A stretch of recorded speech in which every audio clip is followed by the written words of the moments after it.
Good evening, ladies and gentlemen. I'm Doug Force from the Mythos Canada, and I'm hosting yet another Concerned Parents of Canada Roundtable. Tonight, we have a couple of our regulars joining us, Kellyanne Wolfe, Big John, and Miranda Remillard. And we have some special guests come in this evening. Marissa Heisel, she's from Ontario here, Critickill Thinker from Calgary, and the lovely Susan Standfield from Vancouver, British Columbia. And tonight, I think I'm going to start the roundtable a little bit different. I'm going to let Marissa have a few minutes to explain who she is and what she's been up to, and then we'll go to Susan, and then I'm going to bring you a couple of headlines, and then we're going to open it up to the roundtable.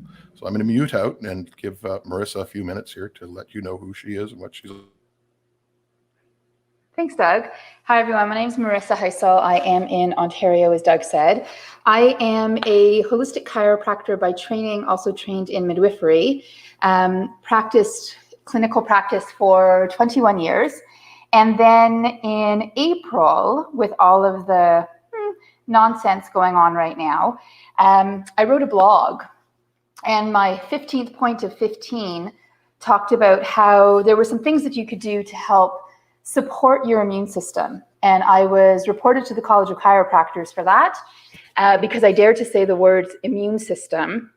And after a little bit of back and forth, I made the decision that I was done with clinical practice. And I traded in my license. I won't say that I resigned. I traded in my practice for freedom, for the ability to speak freely, because I realized that after 21 years in clinical practice, and literally, I was trying to calculate today how many patients I've probably seen in 21 years, and it would probably be somewhere about 75,000 clinical visits, something like that. With 75,000 clinical visits, I figured that where I was more valuable these days was to be able to actually speak the truth about health and how we can support it and how we can build it and what it actually is and what it is not, and what viruses do and don't do in the body, and how you can't kick them up off the sidewalk as you're walking down the street. And so that's what I've been doing for the last 7 months. I did a bit of a deep dive into all things, shady, perhaps we can say, going on in the world these days. It was interesting coming from a holistic medicine background, because I was pretty clear on the industrial medical complex being very shady and to some extent the media, but the last 7 months has really been about recognizing the spider web of all things interconnected and perhaps where a lot of that stems from. So it's been an interesting ride so far for the last 7 months. Well, thank you very much, Marissa. Susan, how about you unmuting your mic and letting the audience know a little bit about yourself, please?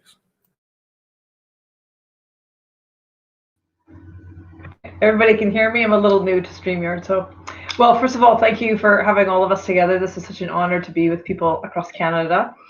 Okay, I'm 52. I'm a mom of 2 young kids. I grew up in Vancouver. I have a double major from Queen's University in politics and television. So from when I was 18 years old, starting Queen's, I really became aware of how those two systems, the political system and the media system, often, work against us as citizens. And I never thought much about it because, I was like everybody else, just, whatever, these are systems that are kind of corrupt. So I ended up as a TV producer for many years. And then I became what's called a social entrepreneur. I work in what we call social profit. And so I have been designing justice ventures and campaigns to generate money that finances social change. And it's a great place for me to be, kind of in the background as a designer. And my first project has made millions of dollars. It is one of Vancouver's most loved projects, and partner with a credit union out here. And that was all fine and good until Corona, basically. I started when I moved home from Africa. I lived there for about 15 years. I moved home and I started speaking about vaccine issues and kind of what I thought was injurious regulatory policy, because nobody was being told anything. And having studied politics and television, I thought, this is a really shady industry. And I lost my mother to smoking when I was a teenager. And I thought, this is exactly what killed my mother. It's an industry that is operating in the dark, basically. And I was really surprised, like none of you are probably surprised, when I started speaking out about this 2 years ago, how attacked I was. And so I kept going. I was like, okay, whatever. I had always worked in justice and people had wanted to speak to me, the media, support. But for the first time dealing with injected biologics, I was like, wow, this is even shadier than the Blood Diamond War, which is where I was trained in human rights work with Médecins Sans Frontières. So I kept digging in, right? That, this is right. I have to speak out, as we all feel. And so when Corona hit, I knew right away from the very first press conference, we were in for a big ride. And I thought, people aren't going to understand this for 6 months. They're not going to understand the level of fraud for 6 months. So I started the March movement in Vancouver on April 12, very naively. And I don't normally start movements, right? I'm normally designing things in software programs. And we just kind of hit a zeitgeist. And I led the movement for about 3 months and decided to step back and go back to more of my design. And I had to make money because we were just thrown into poverty because of, I call us being in the super loser group. We lost everything because of the Corona lockdowns, public school, small business, that whole thing. So I had no choice but to speak out. And I've been doing that really ever since. And now I'm trying to broaden the movement with a new initiative to get more regular, everyday family people out and speaking about what I call rights-based natural health, going back to my roots in humanitarian work, rights-based economies, rights-based food justice, to broaden the movement and make it bigger, because I was really vilified and attacked. And it surprised me because I'm not a divisive person. And I was attacked, I think, because the movement was way too controversial and far too much conspiracy theories. Nobody took us seriously. And so I've been working for the past 2 months, sort of reimagining how to broaden our movement and get way more people involved. Business leaders, women, mom, powerful people, high-level people who can really change the game for us in a country like Canada. So that's what I'm doing now in Vancouver. Well, thank you for that, Susan. And I'm going to move the microphone off to Critickill. This is his first time on the Concerned Parents Roundtable. And Critickill, I wonder if you wouldn't mind taking a couple of minutes here and talking to the audience. Yeah, sure, Doug. Thanks. Yeah, I just wanted, again, thank you for inviting me to this again. I've been absent for a little while, but glad to be back.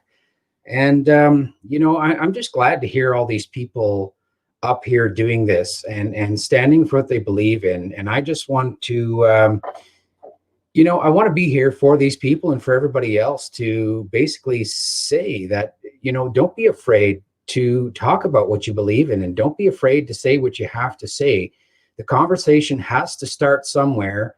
And, sticking your head in the sand just, it enables the wrong type of movement that nobody really seems to want, but everybody seems to be acquiescing to. So I'm just really grateful to see all these people up here standing and fighting for freedom and fighting for what they believe in, Doug, and the rest of you. Thank you so much for doing that. And I'd like to be here as much as I can to give you guys a voice and, be a part of this movement. I think it's important that we stand up for what we believe in, for our children, for the next generations, and not to enable. That's basically all I have to say for now. But thanks again for having me. I really appreciate it.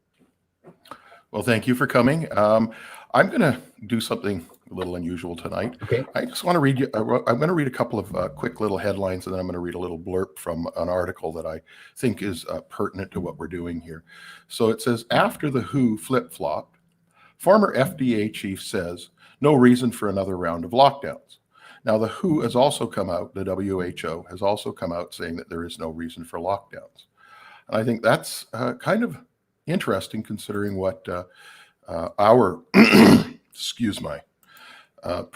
premier here in the province is talking about locking us down again. I have a little blurb I want to read from this article about this, written by Jon Rappaport. And he says the CDC document that he's referring to in this article is called the CDC 2019 Novel Coronavirus 2019 nCovid Real-Time RT-PCR Diagnostic Panel. And he goes on to say, buried deep in the document on page 39 is a section titled Performance Characteristics. We have this. Since no qualified virus isolates of the 219 nCoV, what that actually means is SARS-CoV-2, are currently available assays, which are diagnostic tests designed for detection of SARS-CoV-2 RNA, were tested with characteristic stocks of in vitro transcript full-length RNA. Now, I know that's the key phrase there is, since no qualified virus isolates of the SARS-CoV-2 are currently available, every object that exists can be quantified, which is to say measured. They use the term quantified in the phrase means the CDC has no measurable amount of virus because it is unavailable. The CDC has no virus. A further tip-off is the use of the word isolates. This means no isolated virus is available. Another way to put it, no one has an isolated specimen of COVID-19 virus. Therefore, no one has proved that it exists. As if that were not enough of the revelation to shock the world, the CDC goes on to say they are presenting a diagnostic PCR test to detect the virus that hasn't been isolated, and the test is looking for RNA, which is presumed to come from the virus that hasn't been proved to exist. How interesting is that? And now we're hearing that they are building isolation camps across Canada. So let's open up the roundtable. Ladies and gentlemen, anybody want to speak to anything I've just said? Please. I will. So I had an interesting conversation a week and a half ago with one of the Ontario medical officers of health. And we were having an honest conversation. I called him because of something going on with kids in one specific area where we have a practice. And I wanted to verify if something was accurate or not. And we ended up speaking for about an hour and a half. And interestingly, for a medical officer of health, he was very forthcoming. And I said to him, talk to me about the PCR tests, because I'm hearing, from the actual creator of the test himself, Kerry Mellis, who passed away in 2019, that it's not diagnostic. And he said, oh no, it is diagnostic because the statisticians who are running the tests tell me it's diagnostic. That means literally nothing. I said, but then speak to me about the false positive rate. And this was fascinating.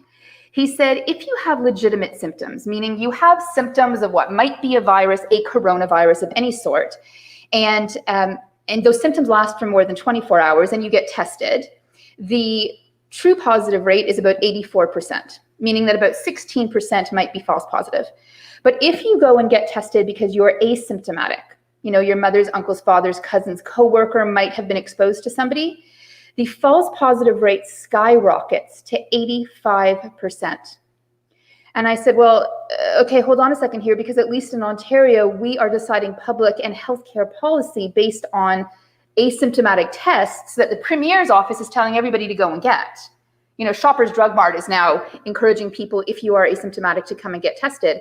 I said, why did public health advise the Premier's office to go and have everybody asymptomatic get tested?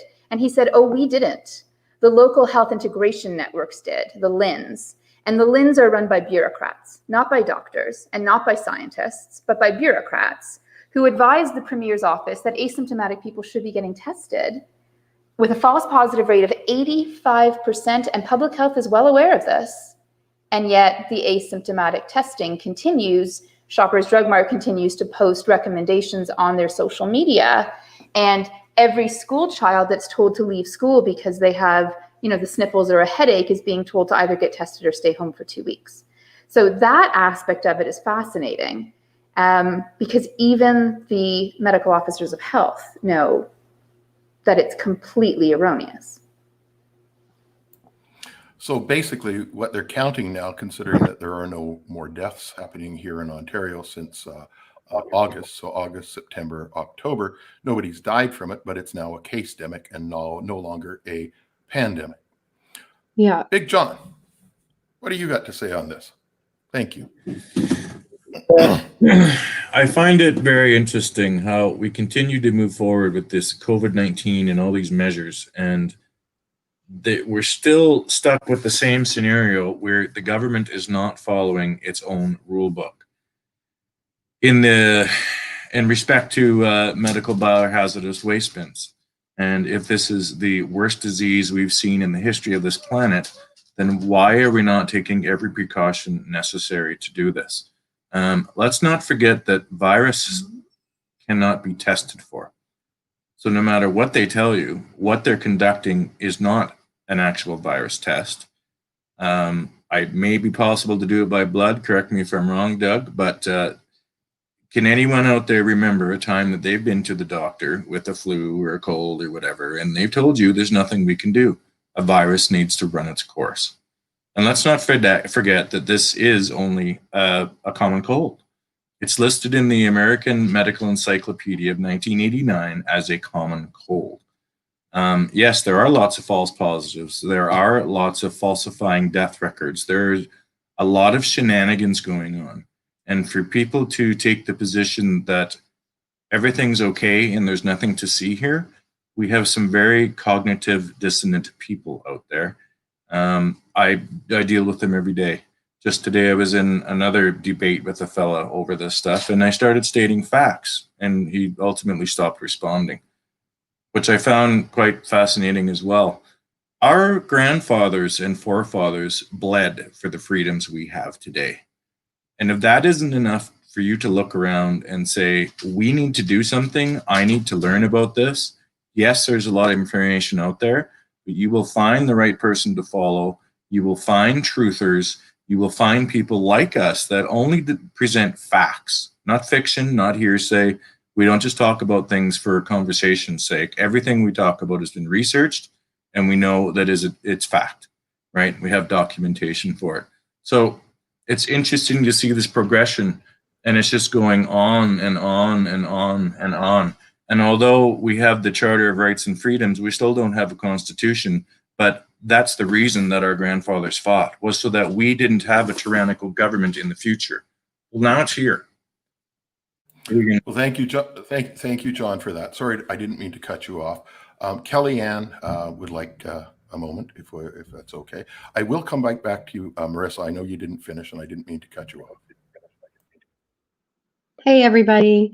Okay, so I don't know if Ed can put up the picture, but I sent him a picture. If he could please try to post it. So this is a letter that I received from one of our amazing activists, and they had corresponded directly with Ontario Public Health and requested evidence that this virus was isolated. I'm not sure if we can pull up the picture or not. I can't do it from my computer screen because it's actually on my phone and there's just not enough time.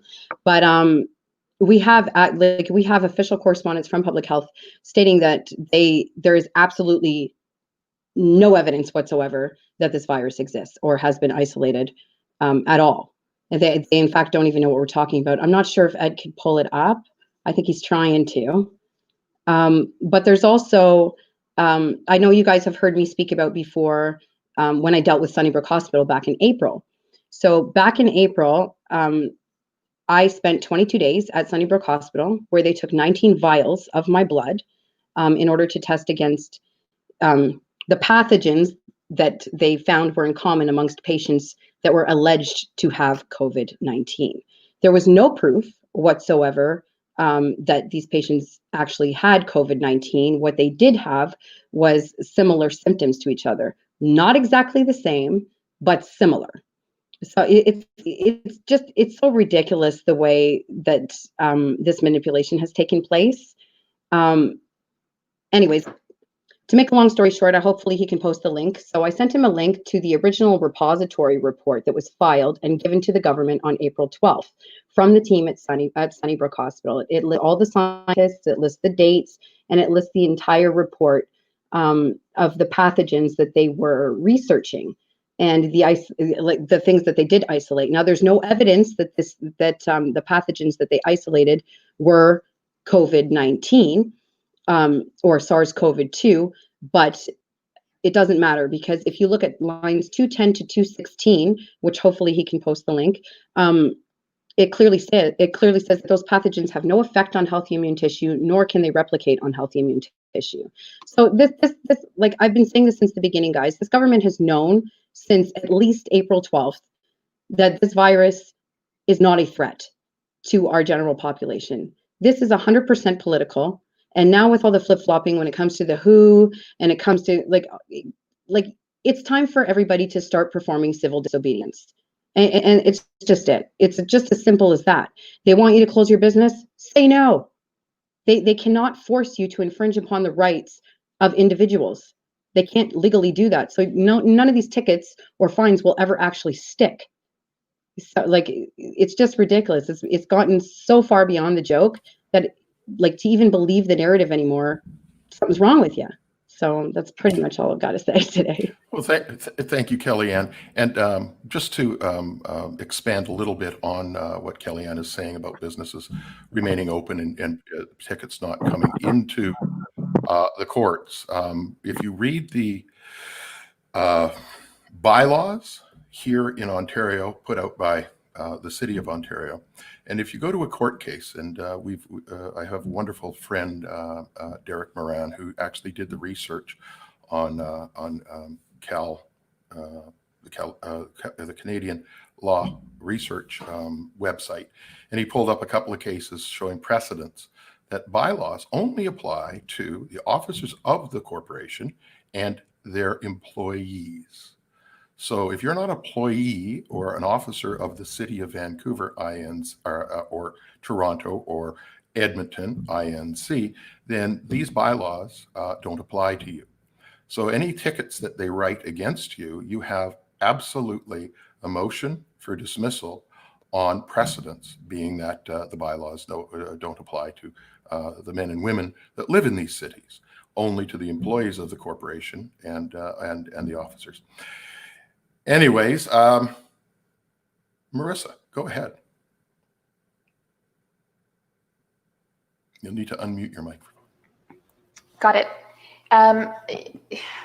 Here's what's interesting. I think those of us who are on this call likely are already quite aware that the virus has never been isolated, that the PCR test is not actually testing for said virus. It might be testing for coronaviruses, for rhinoviruses, for any number of things. Dolores Cahill, who's a PhD immunologist, microbiologist in Ireland, said recently that 40% of all colds and 30% of all flus are caused by coronaviruses. In fact, last winter, she said in December, first we had influenza A, then at the end of December, we had influenza B, and then by January, February, March, we had a coronavirus. So, the PCR test could be testing for anything.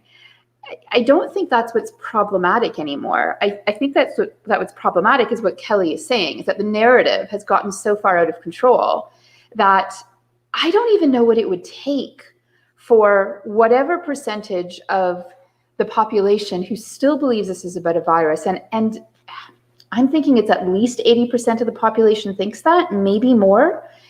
I don't know what it would take for them to actually wake up right now. I don't know what it would take for them to take off masks right now. I think even if, the WHO, the CDC, whoever else, the FDA says, oh, oops, lockdowns are actually really bad for people's lives. It's creating suicides and mental anguish and bankruptcy and all sorts of things, our elderly dying alone. I think people have been so terrorized that they're not going to stop doing exactly what they're doing. It's terror management theory. When you want the population to behave in a certain way, you terrorize them with the assistance of the media, which we're seeing, of course, until they behave in the way that you want. The fact that it took such a short amount of time for that to happen speaks to so much trauma in people's lives that they're incapable of extricating themselves from the grasp of big government and big corporation, and critical thinking, which says so much as well about our education system, that we have a massive population that's incapable of critical thought. And Kelly, it's so interesting because I agree with you that when tyranny is rearing its head, it's time to dissent and it's time for non-acquiescence, as David Icke says.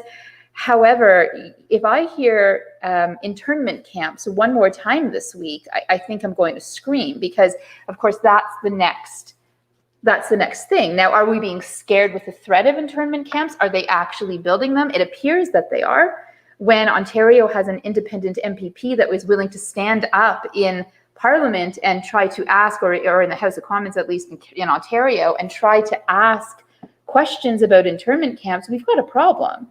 And so while we're advocating for people and for ourselves to stand up and to dissent and to all of those things, we're starting to get into a real risk of some incredibly tyrannical, draconian, fascistic behavior that's very, very frightening. Well, thank you for that. Susan is sitting so quietly there. Let's hear from Susan from Vancouver, because I know what's been going on out in British Columbia. We think we got it bad here. Oh my God, the idiocy that's going on out there. Go ahead, Susan, please. Oh, really? Well, I guess I can't really speak to that because I don't live in the idiocy realm, you know, like I don't obey any of this crap. I know exactly how fraudulent it is. I lived in Nairobi for 5 years, right next to the World Health Organization compound, the United Nations, and a lot of people I knew, and it's an economy, right? It's a big gravy train. And so, I don't know, I've just been so aware of all of that for the last 20 years that I really, and I only have so much time in the day, right? We only have so much time and energy and resources. My entire focus is on waking up people, and particularly mothers and women, because they spread the word. That's my whole focus all day long, is reaching thousands and thousands of women who will begin to engage in what Kelly says, the beginnings of what I call civilized disobedience. And I make t-shirts, that's my most popular shirt, to empower them to get off the couch and start fighting for themselves. And Canada has a real problem with this because we've lost our kind of psychic independent declaration of ourselves and what we stand up for. We're so busy trying to like fit in and make sure nobody's upset by anything we say or do or wear or eat, and it's working against us right now. A couple of things that are going on in BC, I don't know if people know about, is we're supposed to have 1 and now possibly 2 lawsuits against the government. Nobody has filed an injunction, which I realize now I should have done in April because I knew what was going on, but I didn't know anything about court systems and I didn't know anything about injunctions, to actually figure out, okay, how do we dismantle the architecture of this tyranny? Like, I don't even spend any time about viruses and isolates and testing because I know it's all bullshit.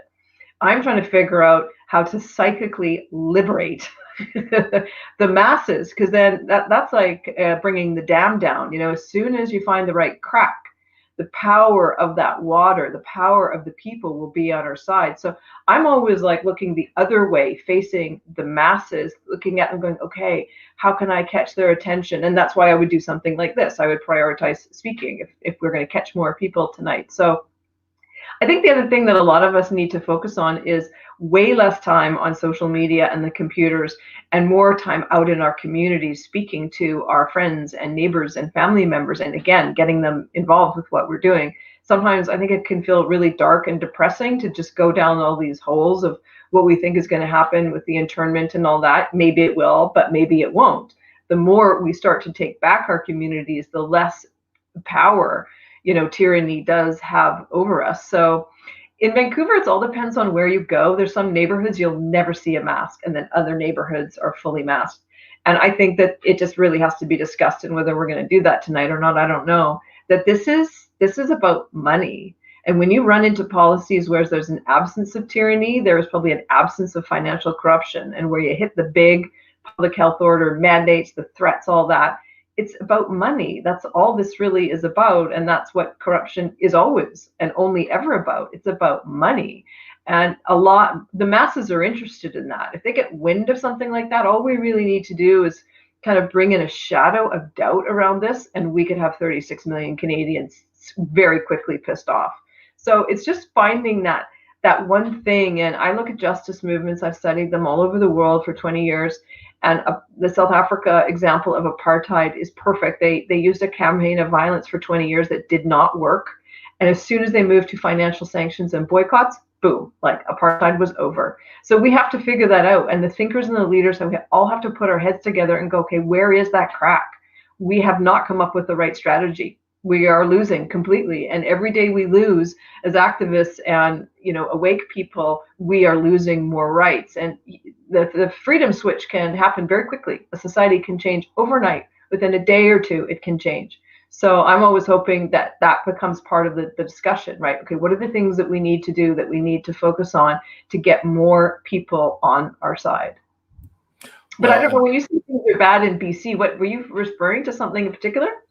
No, I'm just because you have a health minister out there that is absolutely cuckoo crazy, and she doesn't listen to anybody except the little Tweety bird running around inside her brain, and I mean, she's always on whatever TV or live stream she's doing out there, and she's just, I think she's absolutely nuts and off the rails, but and that's, British Columbia. I'm actually born and raised in Vancouver.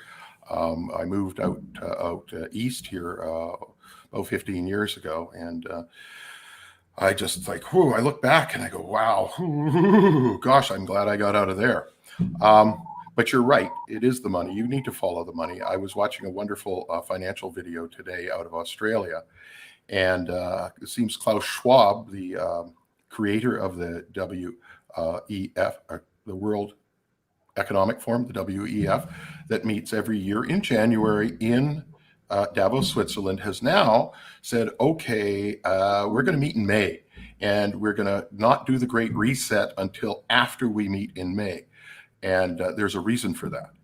They may not be around in May. The whole financial system is now it's been collapsing since 2008. They passed the event horizon on December of last year for the black hole known as the derivatives, and it's getting worse and worse and worse for them. So it doesn't surprise me that Klaus, who is the architect, the writer of the Great Reset, has now decided to put it off. I announced on a roundtable not that long ago, a banker friend, or a financial friend, I should say, out of Europe sent me a nice email letting me know that the EU on January 1st, 2021 will announce that all EU debt is now perpetual, which is a sign, which is it is the sign of bankruptcy. In other words, they are going to be declaring bankruptcy. So I understand now why Mr. Schwab has decided to delay the Great Reset, because if the EU goes bankrupt, the Great Reset is done. It's over. All of this money stuff that is behind all of this COVID will come to a crashing halt. They will lose. We will win.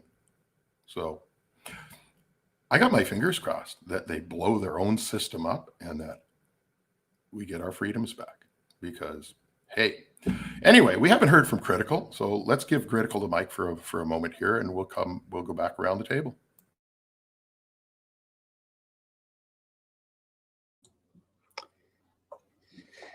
Yeah, so I think just sort of observing what people are saying here, and I'm seeing lots of different messages and different things going on, and definitely I think I have to agree with a lot of it, but I just don't know how we get it all together. So I'm going to ask everybody to respond to this question if I could, and basically I want to know the success everybody's been having, whether it's been doing things by example, going out there and saying, I'm not wearing the mask, but I'm only doing it as I'm leading by my own beliefs and example. Do you feel that you're having more success doing that? And in essence, not trying to, I mean, some people, I guess where I get confused with some of these things is people do these things out of, to prove a point that I'm not falling for this. But how do you get across to those people when it becomes sort of an agitated expression versus an expression of what you believe in? So my question is more of this. Is it by giving them facts and ideas and debating them? Is it saying, look, here's all the facts.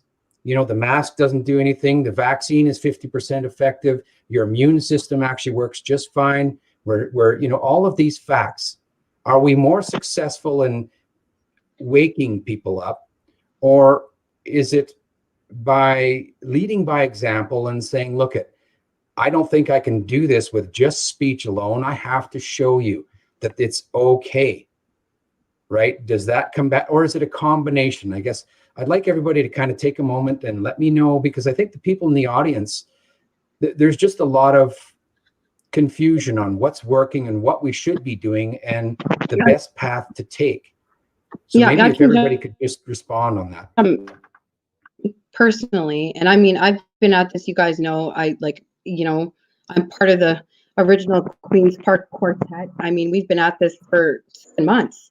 And what we decided to do since the beginning was not a protest and, ooh, we're the victims. We decided to do an information campaign.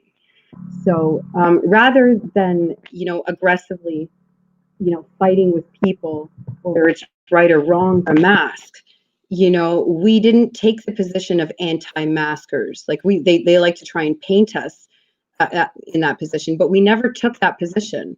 So like we've always said, and you guys have heard me say on this show, if you want to wear a mask or a tutu, that's your right. I will be right beside you and stand up for you. But you don't have the right to put it on anybody else's face, let alone myself nor my children. And this is why. And if you don't believe, you don't need to believe me. I don't even want you to believe me. Let me give you some resources and you can go and look yourself. So the only thing that we've truly offered people was all the information that is being oppressed from them obtaining. And that has worked. We encourage people, I don't encourage people to take an aggressive position at all, even when it comes to, for instance, stores that mandate masks. Call ahead. Be nice. Just be nice. Call ahead and say, listen, I have a medical exemption. I shop at your store all the time. I'm not trying to cause you any grief or problems. I would like to continue shopping at your store. I'd like to come there within the next hour or so, but I won't wear a mask. You'll be surprised how quickly they'll be like, no problem. I'll let the guy at the door know. No problem. You won't have a problem. And there's just you have to learn how to respond. We're reactive beings by nature. It's in human nature to be reactive, just like fight or flight. So the hardest thing for you to do as an individual is to learn response ability. And that is so necessary, especially in this current situation, because people are scared, and they're terrified, and they have every right to be. So you have to consider that. And then the only way to deal with that is to respond. So that would be my advice. Thank you, Kelly. Anybody else want to speak to that question? Go ahead. Go ahead, Susan.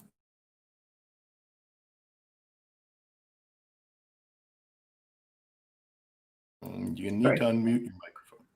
Okay, there we go. You can hear me now. Okay, well, I think our biggest problem has been, and I know everyone in this conversation knows this, over the past 20 years, something that happened to me when I walked into my first lecture at Queen's.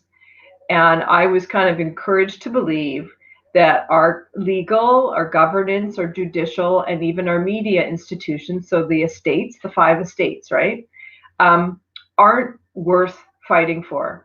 Because, they're broken, they're corrupt, or they're full of whatever, so don't get involved. And I literally was told that for my first year at Queen's. And the professors weren't bad people, and that's really what has happened to us. We've become so blasé as a culture, and justice and human rights and all of that really all stems about how a culture perceives itself. That I've lived in so many different countries all over the world, and some rise up and some don't, and some get beaten down and some won't allow them to. And that is culture. That's the prevalence of culture, how a people sees themselves. So because we've become so disengaged from our legal, our governance, our judicial, and our media institutions, we don't know how we're being screwed around. We don't know the power of them to protect us. And we're so uneducated to actually how they work. We don't even know how to fix them. Like, I walked into the Supreme Court about 2 months ago, and I was like, I should know everything about this building, right? This is where justice comes. So that's why I chose my tactic in answer to your question, because it is working. I'm educating people, and I chose moms because I'm a mom, and they tell everybody. I'm educating people one by one, literally, how those 4 estates work, or 5 estates, the fifth media.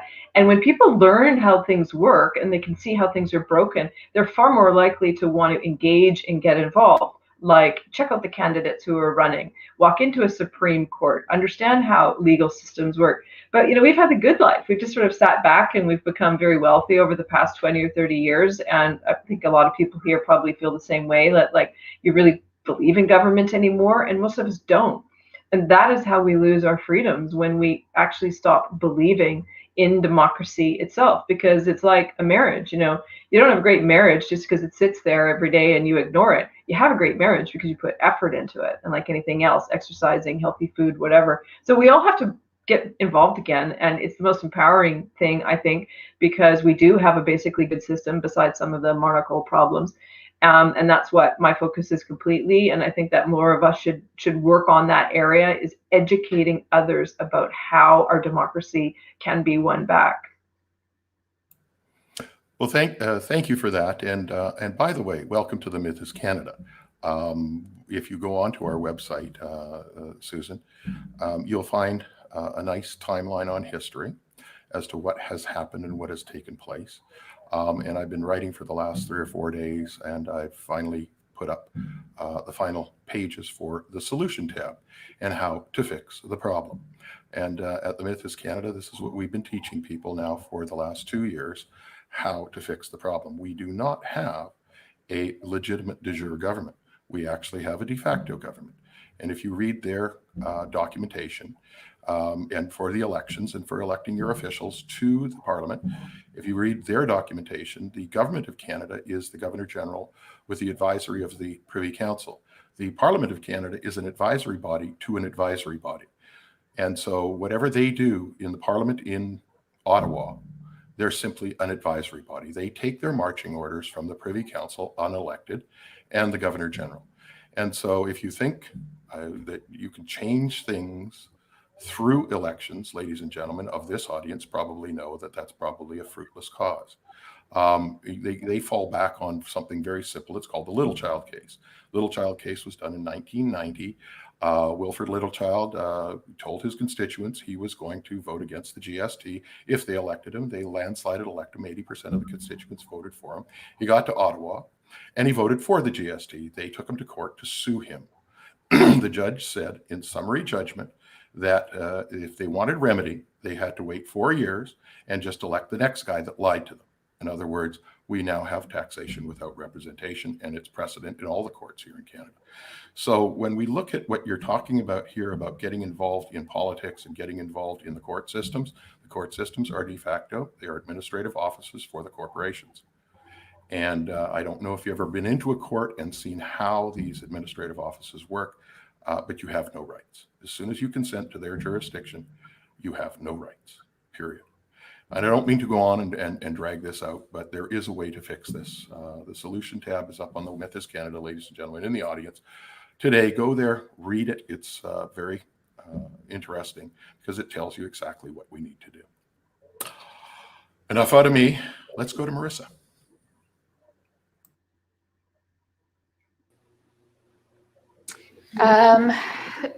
For me, I think what it comes down to is I'm very clear when I don't wear a mask why I'm not wearing one.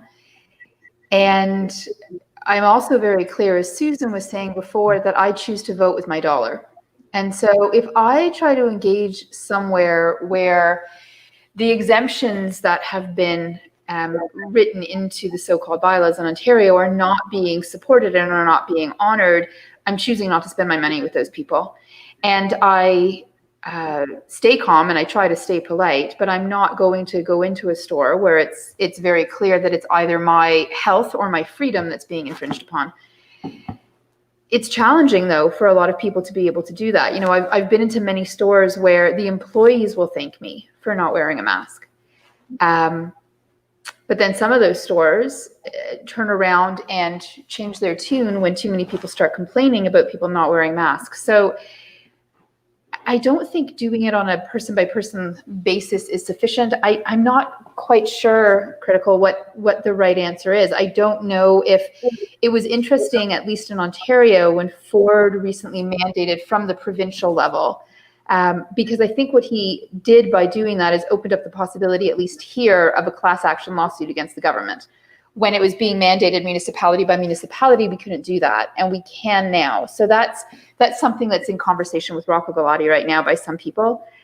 I'm not quite sure what the answer to that is. I think the true answer is just people saying no more. But until people understand the meaning behind the masks, whether it's the meaning of the agenda or it's the meaning of what those masks are doing to their health, because that is something that is irrefutable. I mean, the number of people who now have strep impetigo on their skin is incredible. And then they're ending up with 2-3 weeks of antibiotic therapy that's further decreasing their gut microbiome and their health, and then exposing them to even more pathogens.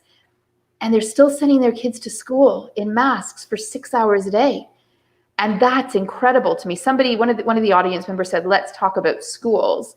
And perhaps we actually get to that, because I think that's one of the things that so many people are so concerned about. You know, if you send your kids, they're wearing masks. If you don't send your kids, that's a hardship that some parents cannot do. I work for myself, and I have kids working. You know, some of my kids are at home and some of my kids are in school, depending on if they're the ones who live with me full time or my bonus stepkids, and we have different opinions. But you know, I've got a kid in first year engineering at university who's trying to teach it to himself from a desk at home.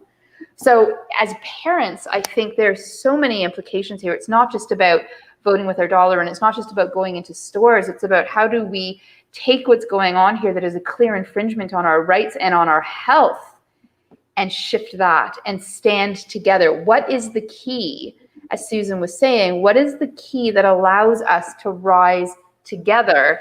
And Doug, I'm looking forward to looking at those new pages that you just put up on the website. I'd like to comment to that. Thank you very much. Go ahead, Jon. You're going to find that no matter what country you're in around this big world, nobody's going to start doing research. Nobody's going to start having an interest in this until it affects them directly. Now, a lot of people are still employed. A lot of people still can pay their bills, but let's not forget tens of thousands have already passed the point of no return and now are homeless. Those are the people that are paying attention for now. So until it affects them directly, we're not going to see a response out of them, right? Unless they're smart enough, which they're not, because 80% of the population is still brainwashed. And I'd like to comment on your school topic there. I've been an advocate for this education thing and them following the same rule book from the start. I went to my son's school and did a Facebook Live with my son's principal before school started and started asking the hard questions. You know, like, where are the medical hazardous safety bins? What are you doing with your rags that you wipe stuff down with? Who's hauling your dangerous goods away? You know, you're required by law to follow the rules and regulations, right? Occupational health and safety 15 section 3, et cetera, et cetera. And the principal had no answer to me. So then school started, and I guess I'm in one of the lucky groups, because my son at school only has to wear a mask to go to the washroom. Other schools, the kids, when they get out of their parents' vehicles in the morning, have that mask on from the second they put their foot on the sidewalk to the second they get back in that car at night. So if this is as bad as they say it is, why are we not all following the same protocol? It doesn't make any sense to me. You know, all we can do is what we are doing, have these roundtables. I think trying to find this crack is an awesome idea, but I think it's like a needle in a haystack until it starts affecting people directly, until it attacks someone's belief system and really makes them question what's going on. Everything's just normal. Their government's going to take care of them. It's their own little personal security bubble. Thank you. That's my opinion, anyway. I have to say I do agree with a lot of what you just said. Susan, why don't we pop back to you here and let you respond? Well, I guess I have like a really long-term view on these kinds of things, and I've been involved with this work for a couple of decades. So I always try and focus on kind of the umbrella themes and the kind of the trends. These things have cycles, right? Corruption has a cycle. The beginning, the middle. It's like you lose a loved one, you know, first phase is grief, and then you go through all the phases. So we're in kind of like phase 2, which I call kind of, you know, we're entering broad awakening, right? We are going to win. Like, this is going to be over, and we will win, and we're going to look back and go, oh my God, can you believe what that was? So the question is, how long, how much longer, and how much faster can we do this? So I think that, like, back to my comment about awakening people, we need to get really good at this for the next 50 years, because this is a new colonialism and slavery that's coming from these corporations. That's what this is all about, whether it's going to be a virus or AI or whatever. We're entering what's his name, Christopher Hitchens calls the post-constitution state. So we are now living in a society where corporations are trying to control us and profit off of us. So whether it's Corona this year or something else next year, we need to evolve as society, as a civil society, and awaken people to participate again in thought and intellectual debate. You know, I grew up in the 70s. I was a kid in the 70s, and there was still quite a bit of that then. We have to have a renaissance of that. We have to bring that back again, because truly, that really is the only thing that's going to protect us, is our thoughts and how we choose to think and perceive situations. Because there's always going to be another enemy, a bigger enemy coming, right? There's going to be another Gates. There's going to be another vaccine or whatever. And so I think it's really important that we will find the cracks. We're finding cracks, because I was out there on April 12th, and there was almost nobody. And now there are millions of people. There was no, was it CWU or AWU, the report that just came out, you know, Heiko Skoning's investigation, his 6-month investigation, none of those things were happening. So we have made a lot of progress. If we're at, you know, from A to Z, let's say I would say we're like at K, maybe we're at, like, you know, GHIJK. We are getting there. And so it's just also an acceptance of this, like how I felt in April. I was like, oh my God, it's going to be 6 months. I almost wanted to just like go to Hawaii for 6 months. I thought I'll just like escape it all, because I could just see this coming. I've done this for so long.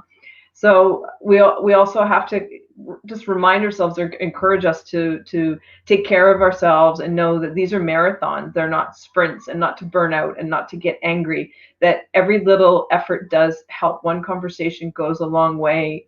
Compound interest, 5 people become 25 people, become hundreds, become thousands, and just focus on the things that are working. It was a great question that you posed.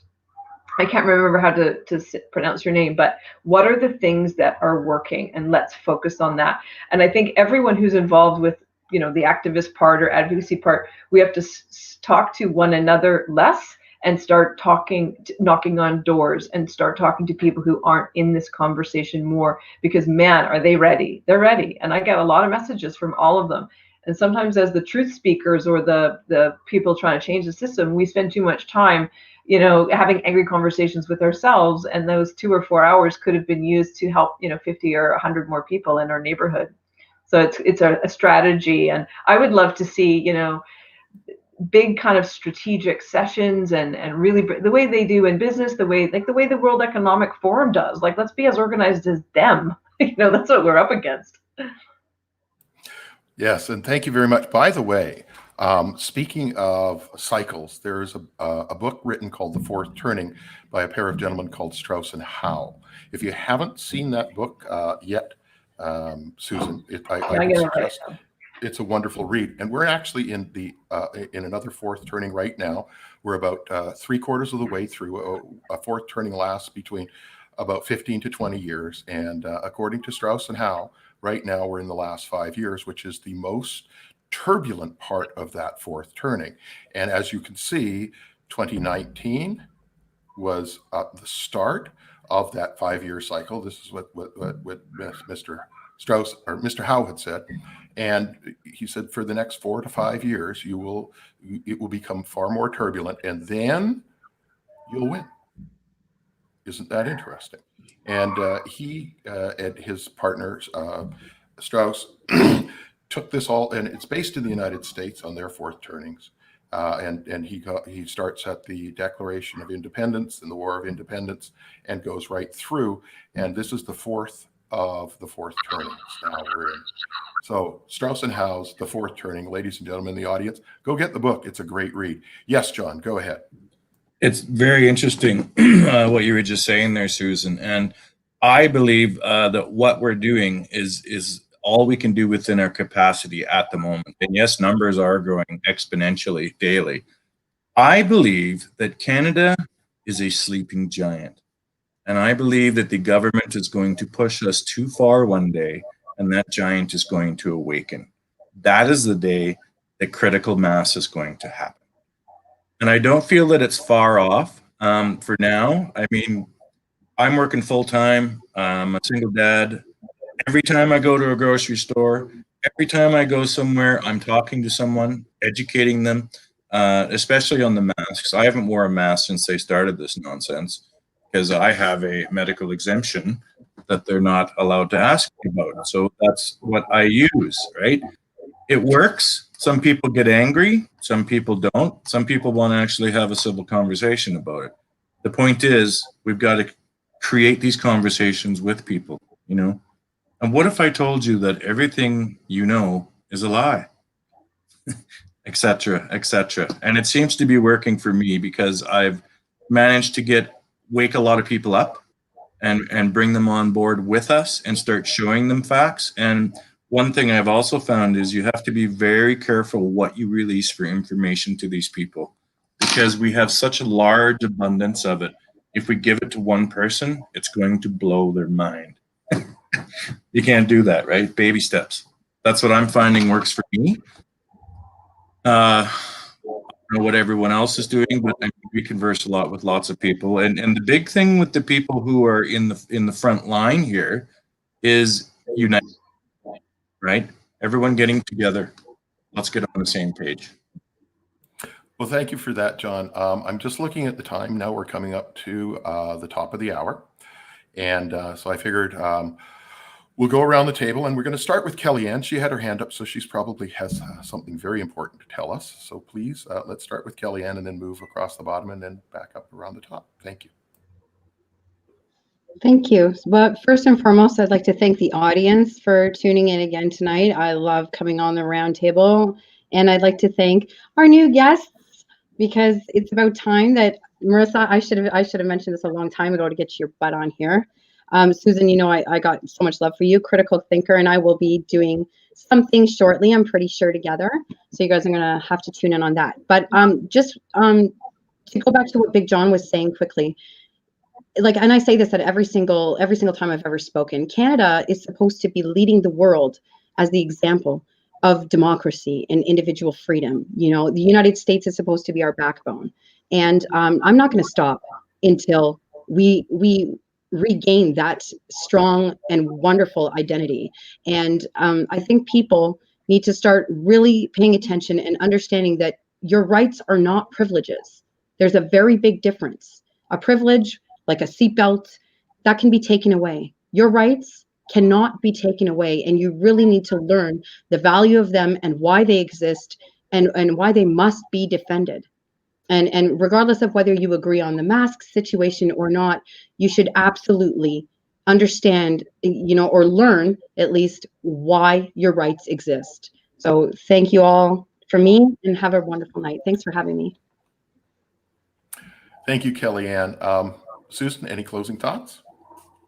Yeah, well, lots of things the same as Kelly. You know, good behavior goes so far, and there is always somebody watching us, right? And they will listen to that, and I've seen that around the room.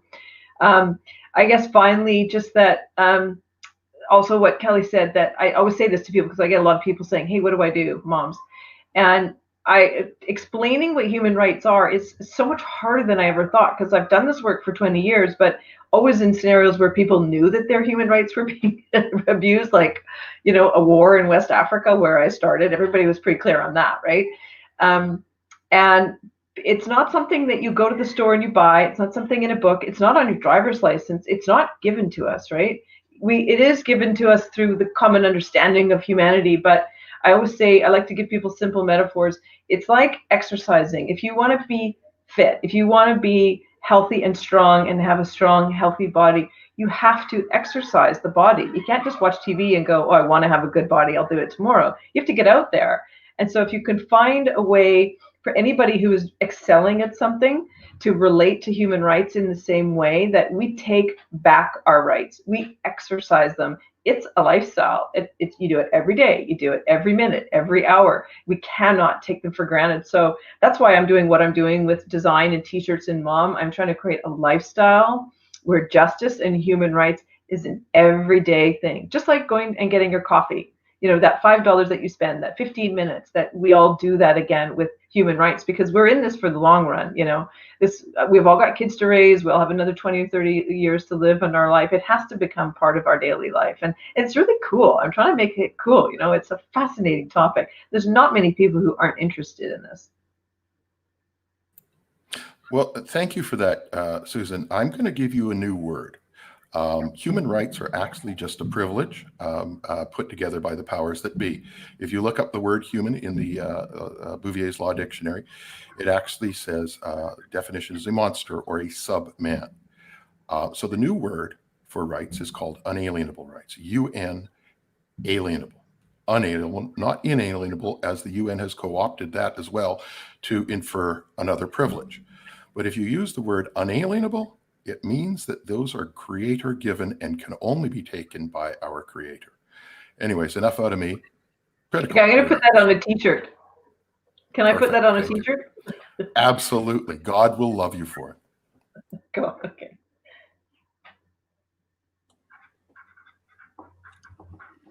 Yeah, I guess my closing thoughts. Again, thanks everybody for participating tonight. It's really important that we all do this. And I just kind of wanted to reflect back to what Jon was talking about a little earlier there with, kind of a message I've been talking, or at least saying to people, that pain is change. And I think once we hit enough pain, we're going to see the change. People are going to want to do something to effectively stop this once and for all. But trying to reach these people that are acquiescing and keeping their heads in the sand, as I put it, it's a tough task. And I don't know that, some of them are ready and some of them aren't. Some of them don't want to rock the boat, so to speak, because they have a job, as Jon put it. And I've been watching people around me here in Alberta crumble, losing their jobs. And I've been telling them this all along. But yet they don't want to listen until the pain hits them. And now they're all angry and mad and want to know what to do. So I guess my thoughts are this. Just be ready and be patient for those people. They're going to need a landing space. They're going to need someone there for them. They're going to need someone to help them hit that hard bottom and help them get up off their feet. So you got to get in the arena with them and show them that you're there with them to get through this. And, if we have that space ready for them, it'll work a lot better. And it's coming. The pain is coming. So we just have to, there is a little bit of a patience game here, but on the same token, we also need to make sure that we're setting good examples out there and showing people, look, this isn't really, it's not this big scary thing that we all think it is right now. And, we're all living. If this was really as deadly as people insisted it would, I'd be the first one putting on a hazmat suit, and I wouldn't want any part of this, but we're doing fine. So I guess, like I said, just be there, be ready for the people, and when they hit rock bottom, help them up. Well, thank you very much for that, Critickill. Marissa, any closing thoughts? A couple. Critickill and Jon, you reminded me of something. I would have patients in my practice who had been in pain for 15, 20, 25 years, inflammation or immune compromised or something, and they would not take care of themselves, not do anything different than they had been doing until there was something that they could no longer do. So often it would be something like being able to get down on the floor and play with their kids or their grandchildren, being able to go play pick-up hockey with the boys. There was something that all of a sudden they could no longer do. So they hit that pain point. And once they got to that point, even though they'd been living with whatever it was they were living with, whatever dis-ease process they'd been living with for years, decades sometimes, it took that personalized reason for them to actually step forward and do something. So you reminded me of that. For me, I think one of the, this is going to sound crazy, but one of the gifts of COVID has been to recognize that, there are so many valid points that I've been seeing scrolling across the screen tonight. And I thank you all for that. And I thank all of the other speakers for all of their points. I think we're all still talking about what we don't want, what we're fighting against, what we're resisting. And that is absolutely valid. But one of the things that has really occurred to me with this is that I want to actively create the world that I do want. I want to actively create an education system, a government, a media, a sovereignty, a medical system, a banking system that works for the people, that doesn't work against the people, that is not top down, that is not hierarchical and 1% driven. And we would never have come to this point where we might be able to create that as more people awaken if the ugliness wasn't rising. If everyone didn't know it was there, if it was all still as suppressed as it has been for decades, if not for centuries, we wouldn't have come to the point of recognizing its existence in order to want to step forward and create something new. And for that, I'm very grateful. And for this incredible community of other people who are speaking out and asking questions and awakening others, I am so incredibly grateful for that. Well, thank you very much for that, Marissa. Jon, any closing thoughts? Yes, sir. I do have some. Mindset. There's a huge word that we all need to think about. Marissa, in respect to what you just said, everything you just spoke of starts at the Myth is Canada. And we can explain more about that later and how it all works and stuff, because we just don't have enough time right now. But mindset. We've been indoctrinated and brainwashed to think that we need to have the nicest house, the nicest truck, the nicest Harley, the nicest quad, the nicest this, and spend all this money and go into all this debt. When that's not really what life is about. Now that we're going through trying times, when you're driving down the road and you see that guy on the corner, just think, that guy could have been just like you and is a victim of what's just happened. He could also just be a homeless shopping cart guy. It's up to you to make that choice. My point is, and I've done this several times myself, because I've seen guys out there that aren't homeless but are hungry, and I will stop, throw them $5. It's time that we start thinking about others instead of only ourselves. And it's time that we start helping each other instead of being selfish. But because we've been brainwashed to be in that sort of mindset, it's hard to break the chain. And this is where change comes in, right? It's a cognitive choice that you need to make for yourself. And quite frankly, if we can all do that, there's nothing anyone can do to stop Canada from progressing and being what we want to be. Good night, Canada. Thank you very much for that, Jon. And before we leave the roundtable tonight, I have a special announcement. I've been asked to host a one-on-one conversation with David Icke and Rocco Galati. Both of them have now confirmed, and the date is set for November the 9th at noon Eastern Standard Time. And we'll be streaming this out on the Myth is Canada on Facebook and on YouTube. And don't forget to hit the subscribe button on YouTube. I'm going to be traveling in the West, in the Western provinces, in November. And I'll be doing new roundtables from the road. And you won't want to miss.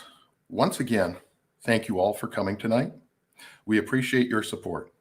Please, if you can, go to the rallies and the other events that these people have been putting on. And if you can't go, please donate. Help these organizations financially. And at the Myth is Canada, you can hit the donate button there as well for us. We would really appreciate that. Once again, thank you all for your support. The audience, this is why we're here, for you. Thank you.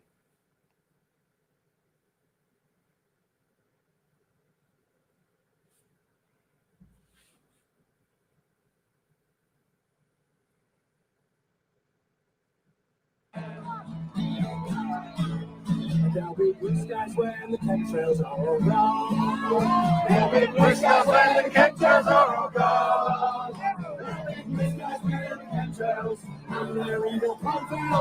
We stand where the chemtrails are gone. You can stick your coronavirus in your arm.